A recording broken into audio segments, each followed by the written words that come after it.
All right, welcome back, ladies and gentlemen, boys and girls, to the China Major South American Regional Qualifier here. And we have our next series coming at you. It is playoff time. That's right. We're down to 4 teams here in the South American qualifiers. Only 2 of these 4 teams will be advancing on to the major main event that is. These 2 teams taking place in the first round matchup. We got Test 1-2-3, formerly known as paiN X. They're going up against ex-paiN, who is, of course, coming off a default victory. Obviously, not the most ideal situation. If you are just tuning in, earlier today against Playmakers, ex-paiN receiving the default victory is due to some stand-in situation with Playmakers. Didn't get figured out. Ultimately, ex-paiN advancing on. So, hey, you know what? They got a nice little ride here to the playoffs. They need to show up, though. I'll put it that way. They need to show up because obviously they got some tough competition now in Test 1-2-3. So, looking forward to seeing what they can do here in this best of 3 game number 1. I'm Breaky CBK, joined by Elevated. How's it going, man? If you're even there. My boy Elevated went AFK. He'll be back soon, though. But the point is, we got game number 1. There we go. Oh, you just were muted. That's right. I was muted. My bad. All good. Yeah, I'm good. Hopefully, we have a good series here, a full series. But like you said, ex-paiN, based on the one game that we did see of the last series, they have their work cut out for them. paiN X, ex-paiN X, Test 1-2-3. This is a team that played at the major, right? They played at the major. So they got some good experience. And pretty good team when all said and done, especially in the South American region. Yeah, it's also worth pointing out, in case you didn't tune in yesterday, Kitrack, he is the new 5th for the team, replacing 40R. So, again, from my understanding, it's an official exchange, but also we're calling them Test 1-2-3 because they dropped the organization of paiN X. We kind of knew that it was going to happen with the whole new TI 9 rule coming up and whatnot, being the same organization. They are looking for another org as far as sponsorship goes, but yeah, as you put it, one of the favorites, and they're going to kick off with an IO. It's just they're going to go the Morphling, the IO Morphling opening after the Dazzle first pick for ex-paiN. This is a pretty old school combo. We've seen a decent amount of these back, the Darkseer Spirit Breaker, the Tusk plus anything. IO Morphling is a pretty classic combo as well. Morphling, a hero that everybody knows Risu plays at a very high level, and Flea is definitely a very good IO as well. And curious to see how this IO looks with the addition of an item like Holy Locket, which sounds like the perfect IO item. Yeah, he was one of the heroes that no doubt comes to mind when you think of the Holy Locket item. Maybe a Dazzle as well, of course, and a couple others, Necrophos. But the point is, IO probably on top of that list, absolutely. When we have had the conversation, though, you know, it's an item that requires a little bit of kind of a clunky build-up, but so I'm not expecting him to go at first by any means, but as like maybe a second or even a third item, no doubt it really amplifies him and what he can do as far as the heals go. They eventually go with the Phantom Lancer, though, in the response here to the Morphling IO Open. 5 seconds. All right. PL. PL actually, I mean, pretty decent synergy with the Dazzle when you think about it. If all those illusions are hitting somebody, that's a massive Shadow Wave bomb. And I don't know, it's a hero that's, again, we've talked about it before. It didn't really get touched in the patch. Just everything else kind of got buffed, and this is a hero that was first pick material. It really has been first pick material since really TI, without a whole lot of changes to it. Yeah, decent at getting on top of IO as well, and especially with the Diffusal Blade both against Morphling and IO, it's going to be some nice value here. So burning that mana, pretty important. So yeah, when you really break it down, it no doubt is a strong potential pick here for ex-paiN with that corner. I like that, as you mentioned too, with the whole Shadow Wave synergy. Throwing out those heal bombs, but that second pick Phantom Lancer is going to give some time for Test 1-2-3 to think of how they want to respond to the hero. Kind of cleave effects or AoE creep wave clear they want to pick up here. Axe is not there. Okay, Axe was initially banned. I was going to say he's probably on that list, but no, taken away. Yeah, absolutely. Another option that a lot of teams have been going for is the Leshrac. I know that CC plays the hero. it's sort of an interesting double-edged sword where if the Lesh gets way ahead, then he just owns the Phantom Lancer. But if he doesn't get off to a good start, then PL kind of eats him alive. Kunkka, decent as well against PL, and also another CCNC hero. I'm trying to think what else makes a lot of sense. Pugna, also. Yeah, Pugna's all right. Could just out-tempo the PL. And when you do have the IO pairing with the Morphling is a little bit more of an aggressive hero in the early stages of the game as well. So certainly possible. 5 seconds remaining. They ban out the Centaur and the Enigma, though. They also ban out the Magnus, even the Nature's Prophet. So very offlane heavy bans here. Respecting Lelis, you could say. Inside of Test 1, 2, 3. Yeah, he might also be the only player on Test 1, 2, 3 that Infamous Young is very familiar with, since he's the only actually South American player on this squad. Have to bring that up once again, because, yeah, that is still very interesting. He also played, well, we did see one of the matches yesterday with this team, and Laposa played the Doom. I believe in both of the games, if I remember correctly, but it was in 2 different games. But point is, he is still there on the board. Earthshaker. Okay, Earthshaker, pretty good into a PL. Nice Echo Slayer. I wonder setups. if this is a core shaker or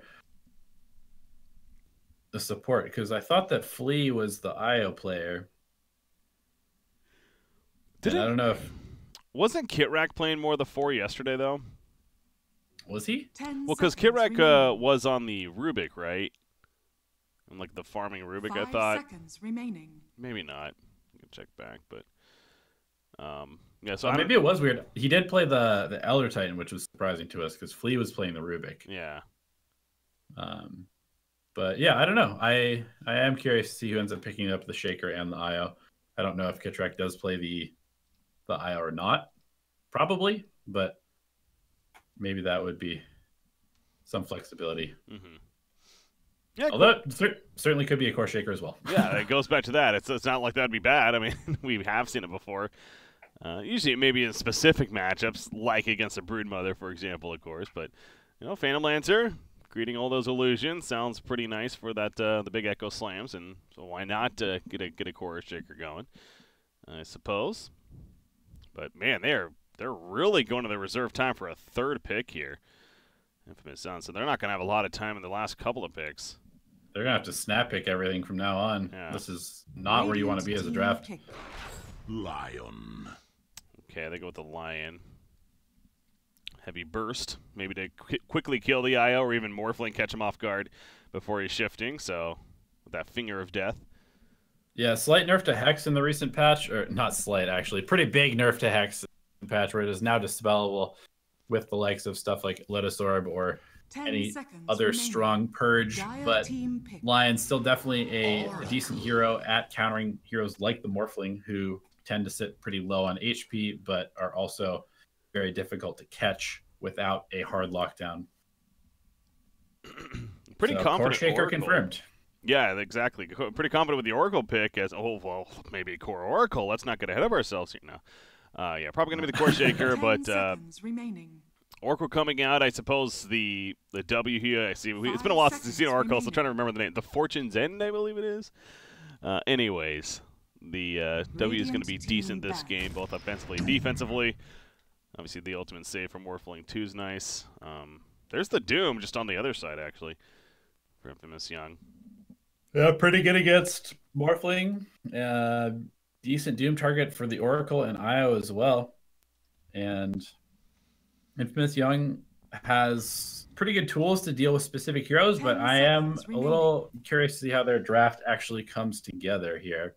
5 seconds as their team fight is extremely lacking, and so is their initiation, and so is their tower push until they get extremely farmed on all of their heroes. So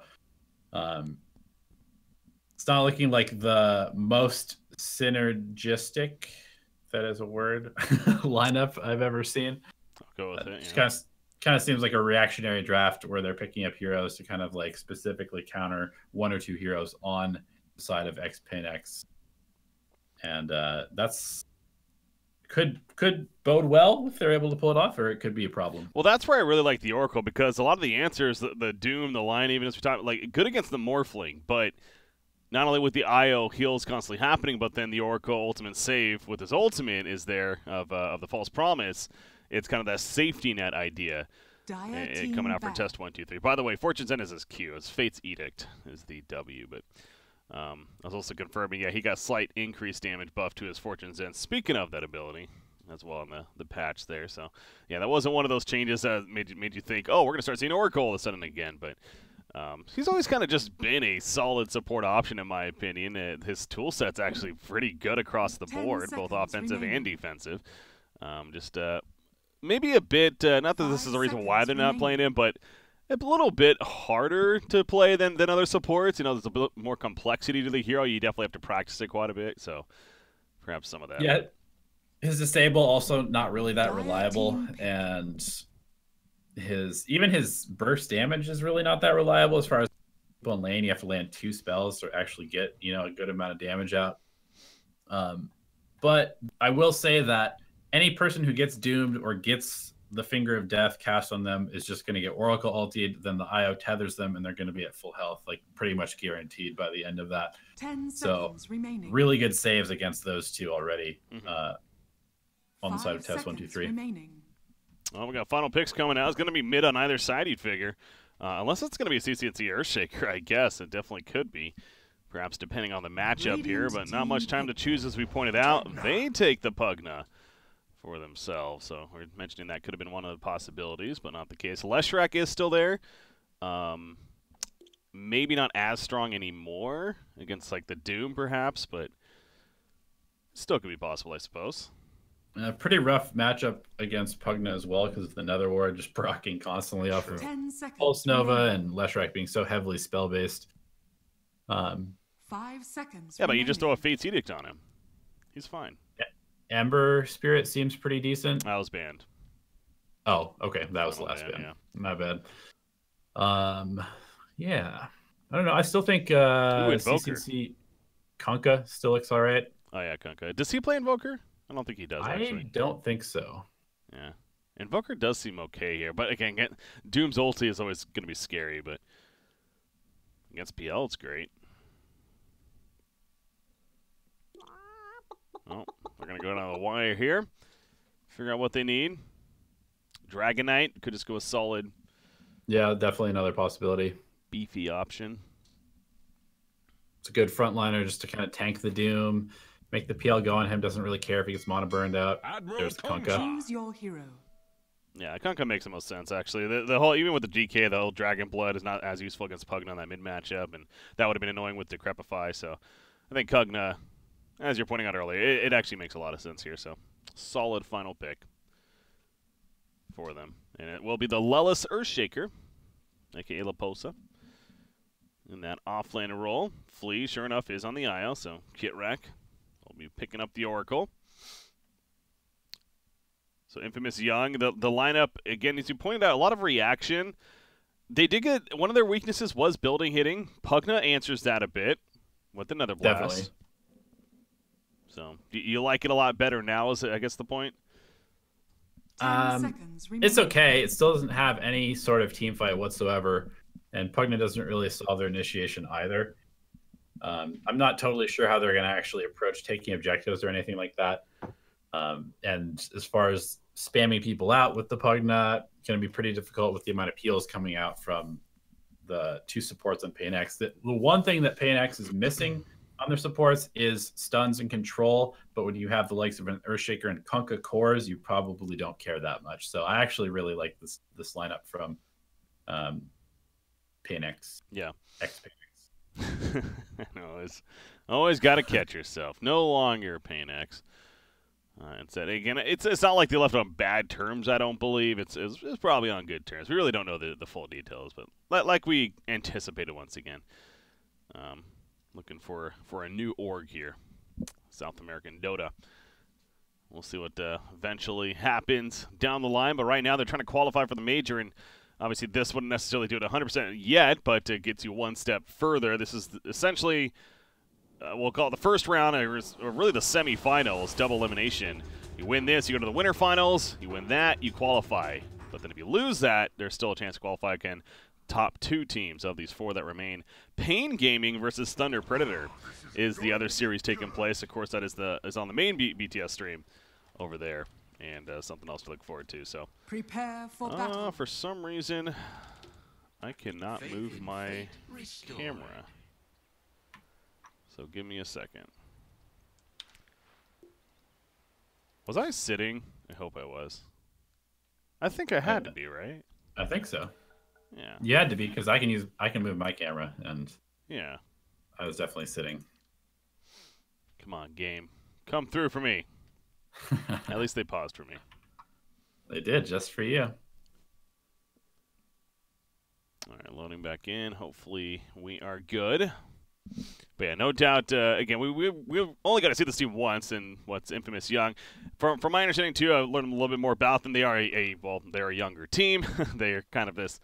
Got several players that are younger than most, and obviously trying to gain more experience in the competitive scene at this time. And so, well, they're going to get that here, the chance here against ex-paiN X. Okay, I'm still not able to move. I might just have to restart my game, I guess. So I will go ahead and do that in the process. All right. Well, do some radio broadcasting in the meantime. Radio broadcast. We've got both supports and the Earthshaker heading to the top lane. There's just a Lion and a PL. In the bottom lane, Infamous Young have their Doom and Dazzle sitting on the rune, while Ritsu hides in the trees, and Pugna and Kunkka just sitting there waiting to block the creeps. So it looks like it's probably going to be a 2-for-2 as expected on these first initial bounty runes. Both mid players have a ward, scouting the other's high ground. And the bottom camp has been blocked by Dire, so there is no small camp to pull. Looks like PL is actually trying to wrap around and steal this rune from the Oracle. And a little too slow in the clicking. Now Oracle just punching him a bunch. Nod is actually going to probably miss the first wave of creeps because he's taking a very long route all the way around the Roshan pit, and it's not really what you want. Lion also taking a lot of damage from Flea and the Earthshaker, blocking the creeps for his carry. But down to 2 tangos. Whew. I was a little worried there for a second. Something really funky was going on. Okay, I am back in, though. We got it. That was a great job, though. I love it. I almost wanted to keep it going. Well, I'll let the chat vote. Do you actually want to see the image, or do you want to just let them radio cast? Let's see what they say. All right, please, no. 5 minutes from now, we'll find out what they really want.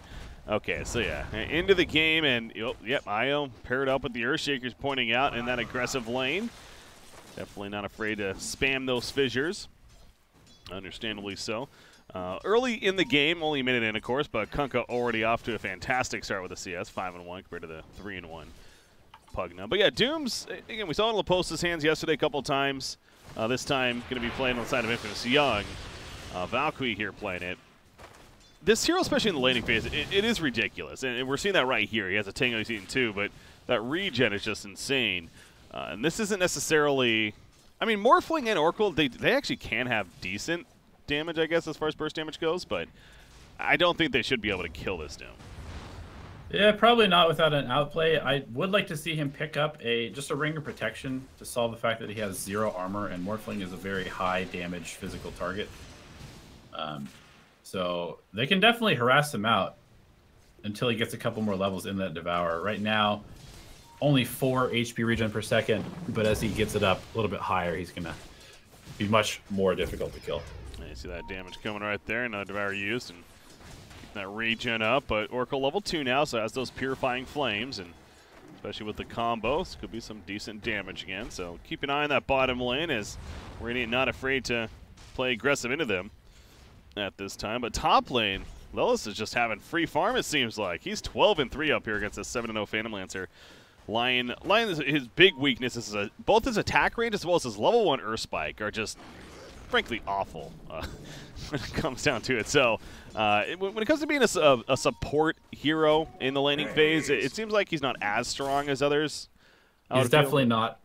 Yeah, he's definitely one of the weaker support heroes, and that's actually why we see him played a lot as a 4, because he's much better in an aggressive lane than trying to save his carry, just because, as you said, his attack range is bad, his animation's bad, his damage is bad, and he suffers quite heavily with only 1 armor as well. Yeah. His attack range is actually longer than I thought it was, to be honest. It is 600, so it's actually not as bad as I thought. It's not vengeful status, but yeah, maybe not the most ideal. He's in trouble. Wow. Radiant's top tower is under Almost attack. going down to flee. So that would have been something, a solo IO kill, but not the case. At least he lives. But gonna have to go all the way back to base, and of course the Radiant will know this. Gonna play extra aggressive on the Phantom Lancer now, I'm sure, as a result. So yeah, I got the CS chart up, and right now all 3 lanes are being won by our Radiant squad that is test 1, 2, 3 at this point. Kunkka's going to heal up with that salve. Remember also we talked about the bracer, especially on him, a double bracer build. All of a sudden he has 12% magic resistance included, as well as the extra HP. So against the Pugna, just like as the Zeus earlier, great to have, and I'm sure we're going to see that from CCNC. Yeah, absolutely. And now thinking about it, I bet this Morphling actually really likes this new meta of buying a bunch of Wraith Bands, because the hero is entirely based on stats, and every little bit you can get in the early game goes a long way. Yeah, Ritsu, he is obviously his CS looking very good, 21-10 right now. Doom 6-0. So yes, Doom may be able to kind of sustain himself in the laning phase, but yeah, they are going to set a rotation in. The Lion coming in with a smoke.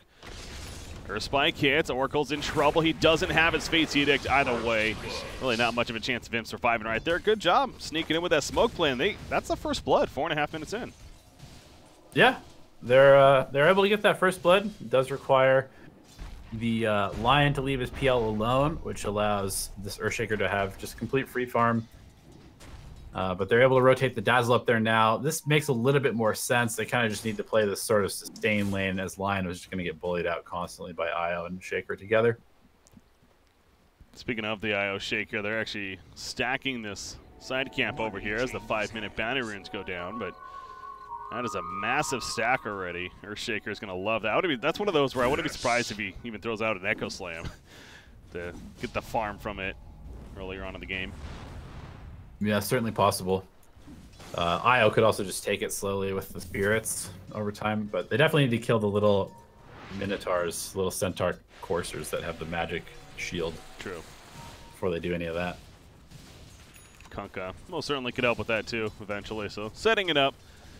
Take care of it down the line. Not really worried about it being stolen by a Phantom Lancer Dazzle, I suppose. Not really. Dazzle? Actually could. Shadow Wave illusions. Yeah, maybe, but right now Dazzle's just worried about staying alive, and it's not easy to do. I'll bench a lot of attack hits and gets the kill. Lion TP's in, or Spike, only level 1 though, so actually it is level 2, but he goes to show you, again, these earlier levels, not the strongest, but Earthshaker might be dead here. A bottle charge from IO, but it's not enough. He actually doesn't have his overcharge yet, so he can heal him up, but without the overcharge, obviously not mitigating damage onto him. Yeah, he did have a stick available, so I'm a little curious why he didn't use that to save Earthshaker. Well, at full life, he can't. That's the problem with not having overcharge, too. Oh, yeah, he wasn't being hit at all. Yeah, okay. So that's really why he wasn't healing up at all. That kind of goes back to my question of, I don't know about that, but I think it's ultimately, obviously they didn't feel pressured early on, so that was, yet again, a good rotation from Lion and coming through. Yeah, and to be honest, this is kind of how you have to play Lion in a game like this, just finding where you can, picking your spots.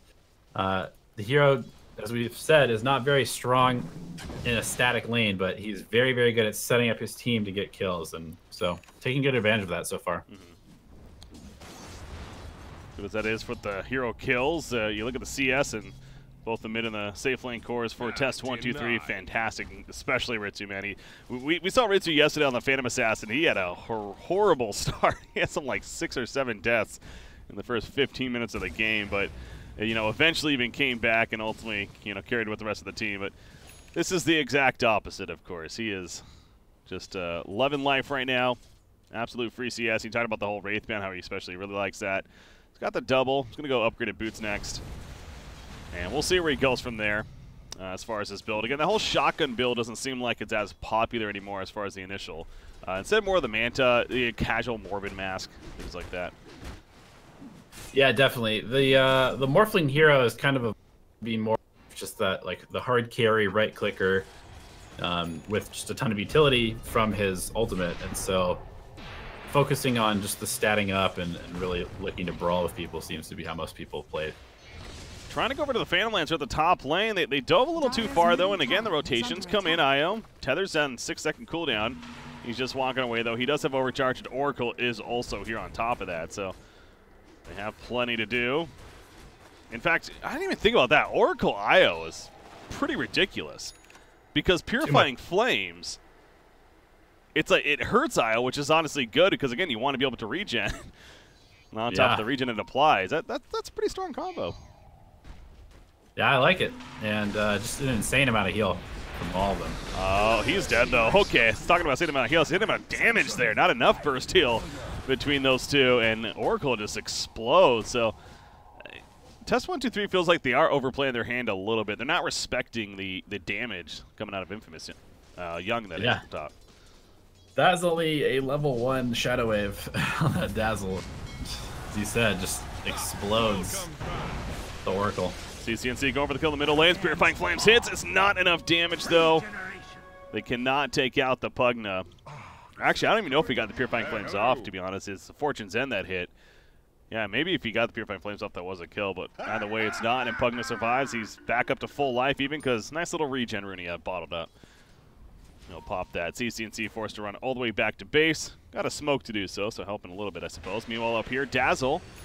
He's going to get caught out. Fortune's End to root him in place, and that's a much better route. Completely blocking his path with a Fissure Stun. Shallow Grave will just delay things, of course. And he thought he had the auto attack timed right, but had to do another one. Pugna rotates over, but you saw the Fate's Edict. Nether Blast did nothing. And yeah, this Oracle pick is very good against Pugna. And he is in trouble. Probably dead. Just saw the Nether Blast do a little bit of damage, but he goes down. And yeah, remember, they picked the Pugna into the Oracle. Again, Pugna makes sense, but you are right. Oracle does hurt him quite a bit. This could be an extremely fast Blink Dagger. Oh, he's going for the Ags build. Okay. So already has the point booster picked up on this Earthshaker. Off to a nice start. Going to be a little bit later in terms of his initiation potential, but honestly, a little weird. A little confused why you would pick the Ags build into a PL who can very easily dodge stuff. That is a good point, but I will say Boxy did this at the Major a couple of times earlier on, you know, when Alliance was looking pretty good in the earlier stages. And he did it mainly with the idea that, yeah, he got some great farm early on. By the way, oh my god, Pugna just exploded here in the middle lane. Speaking of that Echo Slam, you have Nada coming in the one Phantom Lancer. He's focusing the aisle, but of course the relocate out will get them both out of there. Kunkka holding his ground now. Himself throws out an X, but there's just too many heroes here. All of a sudden, Lion shows up. Earth-Spy connects. He is tanky, the double bracer and the power treads, but not tanky enough. He goes down. It's a nice take there from Infamous Young. They get the response at least. You got left a little high and dry about that IO. Yeah. Relocate coming in to reinforce and then piecing out, leaving their Kunkka to die.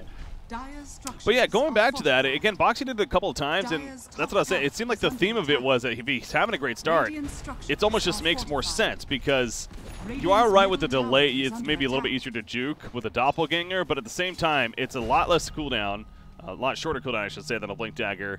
And the stat boost that you get from that 4,200 gold item for just 2,000 gold more is pretty ridiculous for this hero. So it worked in that those couple of times that I saw from, again, Boxy picking it up in the Major, so I'm not surprised to see it here, actually. Yeah, definitely. I mean, I think that the Ags build is 100% viable. I just am a little curious to see him going for that against a hero like PL, who can very easily dodge the Ags initiation. That being said, he's most likely going to get the Blink Dagger directly after this, so it probably won't be an issue for very long in the game. Radiant's bottom tower is under attack. Yeah, we'll see that or the Shadow Blade more than likely, but one of those two, you know, kind of continue that initiation, of course, would make the most sense, but he really is farming, man. That net worth, he is top of the game, and in fact, Morphling just barely surpasses him as they kill the mid tower, but that's not good news for Infamous Young, because this Morphling, he's got a Link is now keyed up. Again, that Ags is less than basically about 1,300 gold away now for Earthshaker, and really the tempo all of a sudden, that's a 5-second cooldown where he's just going to be leaping around like crazy. And jumping all over the map, especially with the IO. It's almost like a tiny combo, the tiny IO combo. Yeah, to some extent. I do like that the Pugna has rotated and started taking towers as quickly as possible. But like you said, when you compare the Earthshaker's net worth to the Doom's, advantage Radiant. Yeah, 2,000 overall.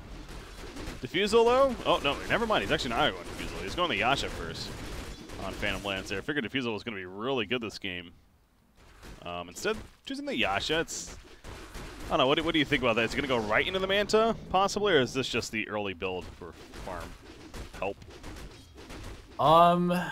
I probably expect to see the Yasha into the Diffusal.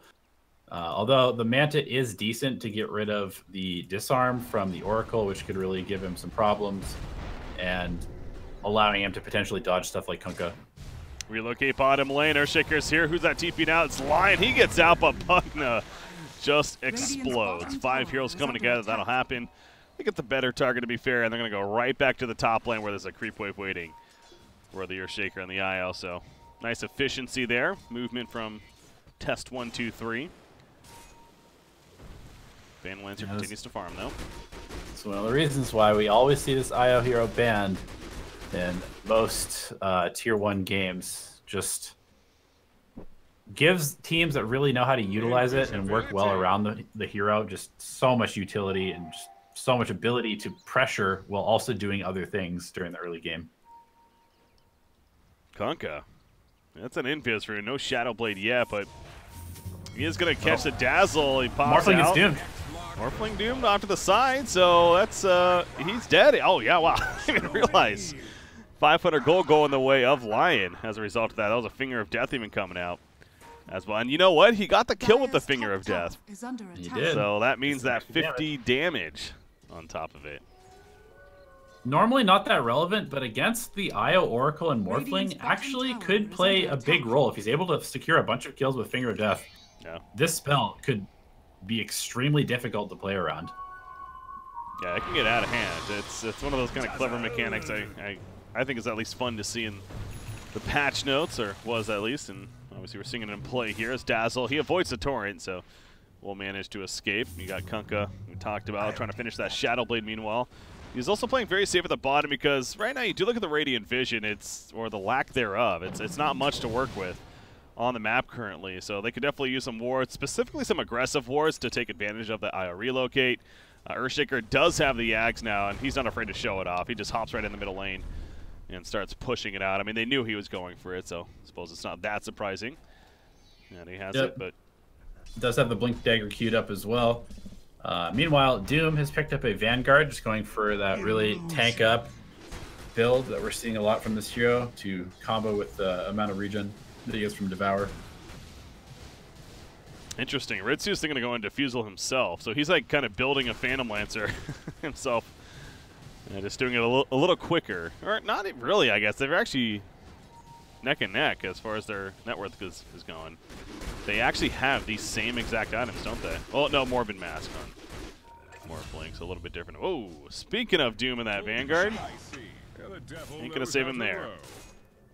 No Echo Slam needed. Radiant are scanning. My bad, missed that kill. It's going on about a silly point. Radiant scans out Lion, though, over here. Morphling just kind of charges in now. He is shifting to strength, so yeah, Lion realizing that, and not much of a chance to go for the kill. Leap in from Lelis. He lands the fissure. There's a way for him forward. The bigger burst with the adaptive strike. Shadow Grave will save for the time being, so good use of it right there. Lelis wants this kill, though, and the Earth Spike from Ritsu as he transformed into the light. Gets a kill, but IO is dead. So yeah, Morphling and Earthshaker, they're overextended right now. He still has the Echo Slam, by the way, but the Doom is up on Morphling. He is shifting to strength. Here comes the save from Kit Rat Cavalry. Throws out the False Promise. Gonna start spamming those heals. Nice root on top of that on the two heroes. So Morphling, not full life necessarily, but He will come out surviving at about half-life for the time being. Now the turn, Kunkka comes in with a ghost shift. They land on a Pugna, and Pugna is dead. Earthshaker again still has the Echo Slam. Not finding the chance to use it just yet, but may here eventually. Doom, honestly, it's probably not even necessary, actually.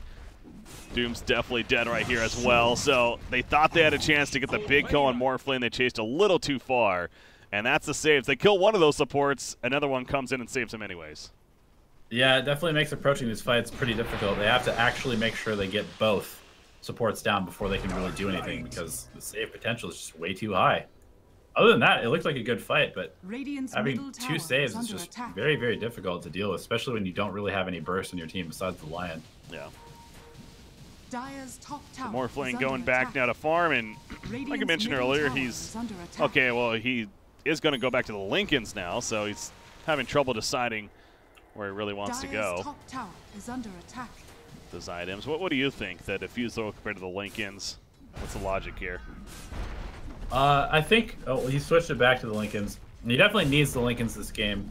I think the thought behind the Diffusal is that it gives him the ability to stick on a target. He can dive the Lion, dive the Dazzle very easily, and also the fact that he is against the PL is going to allow him to shift into that and, like you said, basically become a real PL with the Diffusal Blade illusions. Going to take out Roshan. I don't think the Dire team is even aware that this is happening. Kind of snuck in here. Also, a double damage rune on Morphling is very nice.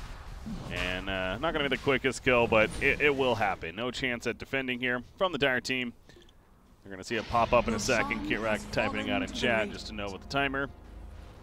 And that's an Aegis going the way of Ritsu on Morphling. Kunkka, meanwhile, he's just going to push out middle lane. He's working on his BKB next as well. So those defensive items for both cores, the BKB and the Lincolns, being farmed up and potentially going to wait for those before they really try to push some more objectives here on the side of ex-paiN. Yeah.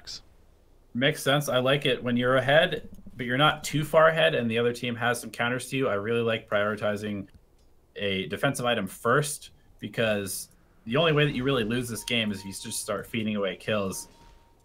And if you have that BKB and you have that Lincoln Sphere, it's going to be extremely hard for Infamous Young to actually close out a kill on either the Kunkka or the Morphling.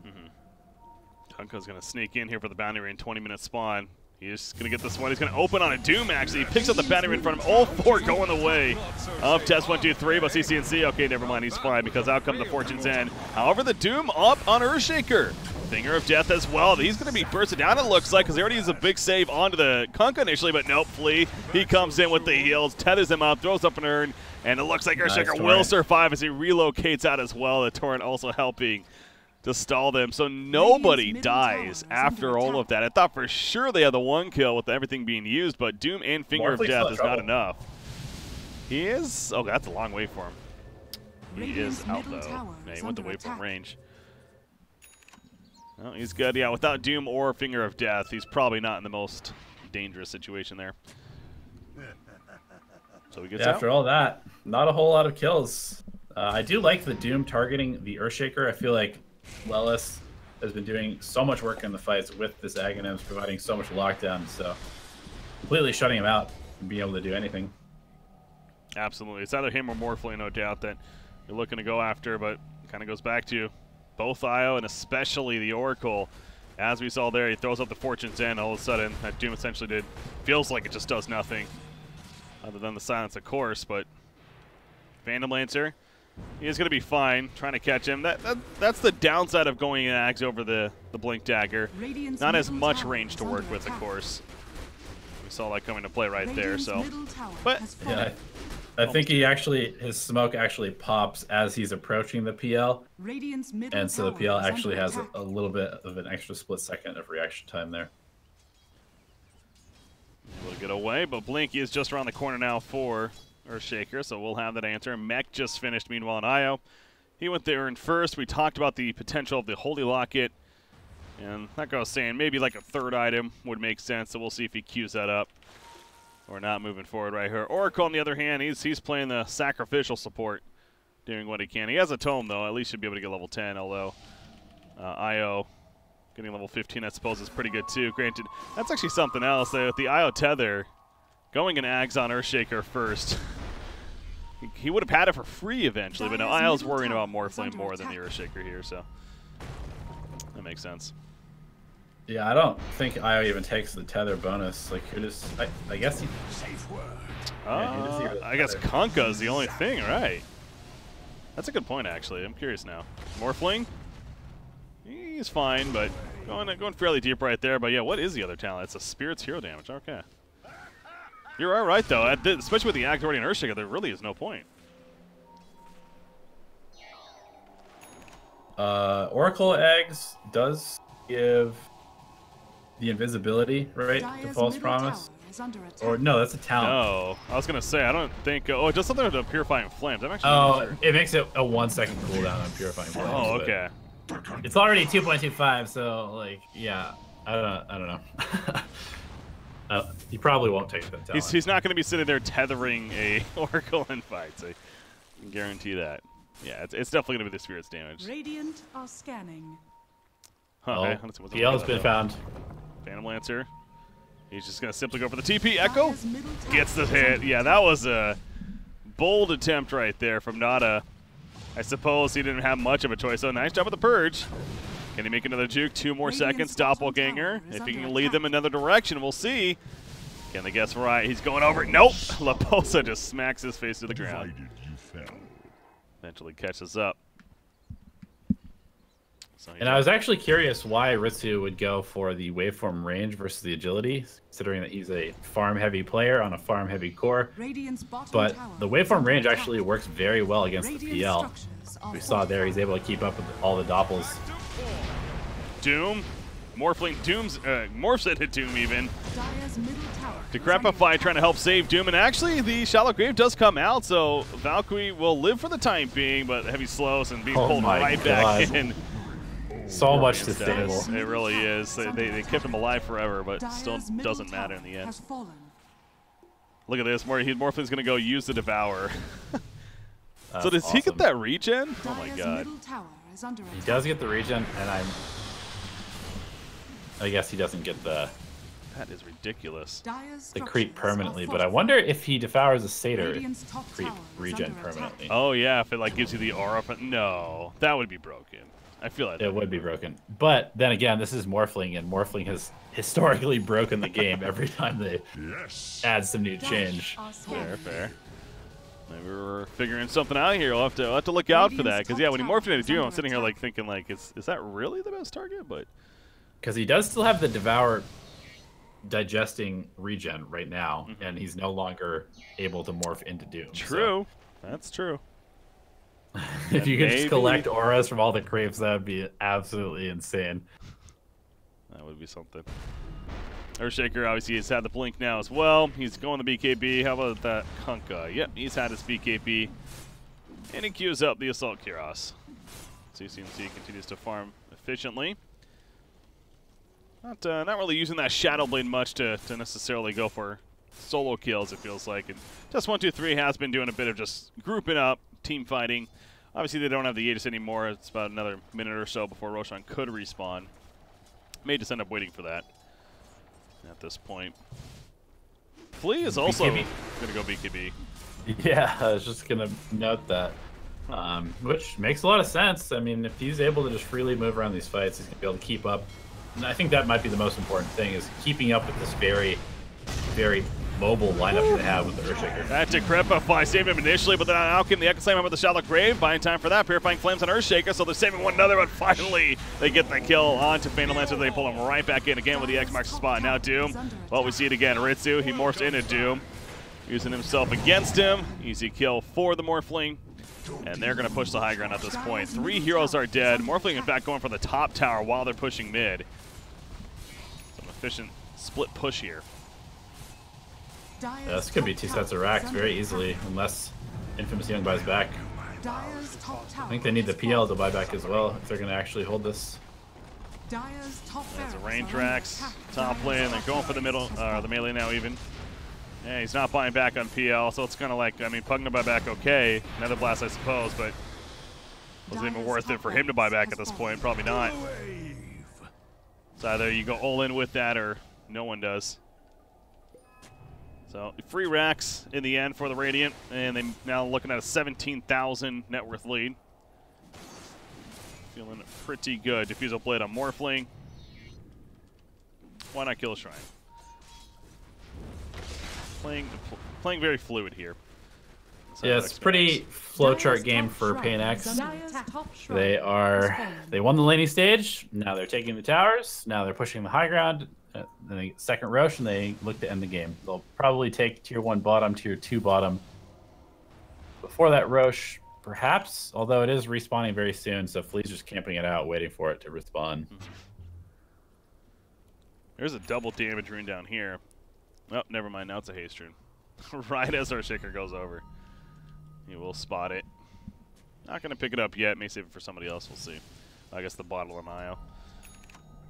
There you go. He'll take it up. Meanwhile, Pipe finished on Doom. So we went the Vanguard early on. Now he has the Pipe. And both that and the Crimson would be decent this game, but he has been underfarmed, unfortunately.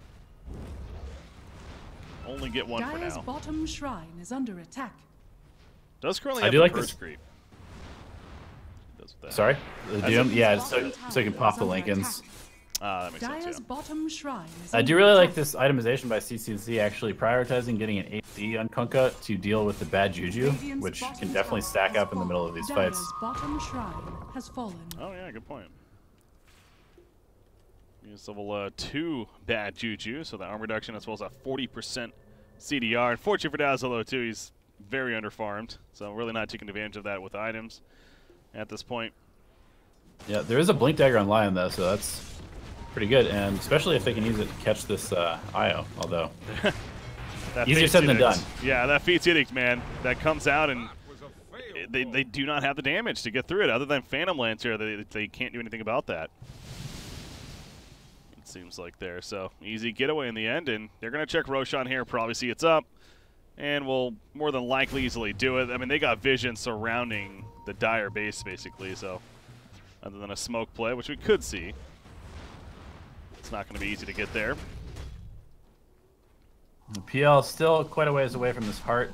The buildup has obviously been changed in the new patch, and there's now a recipe on top of the new Ring of Tarask. Still another 850 gold until he has the Reaver, in fact, as well. So needs some more time to be bought by his team. But with this Rosh being complete, I don't know if he's going to be able to get there in time. There's the Aegis, cheese to Kunkka. They smoke up on the Radiant side. And they're going to try to catch somebody. Maybe the Dazzler is doing some counterwarding in the meantime. Fissure hits. Blink in from Lelis. He's going to make him pay for counterwarding. Oh, the Shallow Grave. It's him alive for now. In comes Oracle. It's the Root. Running after him. Morphling in the flank. Got in here with the relocate. They pull back Dazzle. They get both the supports killed. Dazzle does have a buyback. Probably going to see that come out. The Echo Slam on 2 heroes. Not the biggest Echo Slam of the century. But Robo gets low. Not low enough, though. So Lelis over-ambitious there. Trying to pick those Slight kills mistake. up. Slight mistake relocating Ritsu back out when I feel like probably wanted to go in for some kills, but not a big deal as they're easily going to claim this Rax and can't quite end the game now, but I wouldn't be surprised to see the GGs come out pretty soon. Yeah. Again, test 1, 2, 3. You can tell that they know how important this is. It's obviously it's a major spot on the line here. Eventually, 2 teams make it. They qualify for the last one. They are, I think it's safe to say, them and paiN are favorite teams, but doesn't mean it's guaranteed. And this is just game 1 of this best out of 3, so even if you win this, which looks like they're in a good spot to do so, have to go through another one, but they are going to reset. I mean, there's still a tier 1 tower bottom even, so they got to get through that first before they can go further, I suppose. Not going that way, though, just yet. All right, I guess Kunkka is down there, so he's clearing a path. Trying to camp this high ground, keep the creeps pushed in the mid lane. They know that they really just have one more location to go and push down, but they don't want to just give up, you know, 2/3 of the map to do so. What happens if Morphling morphs into Io and they tether each other?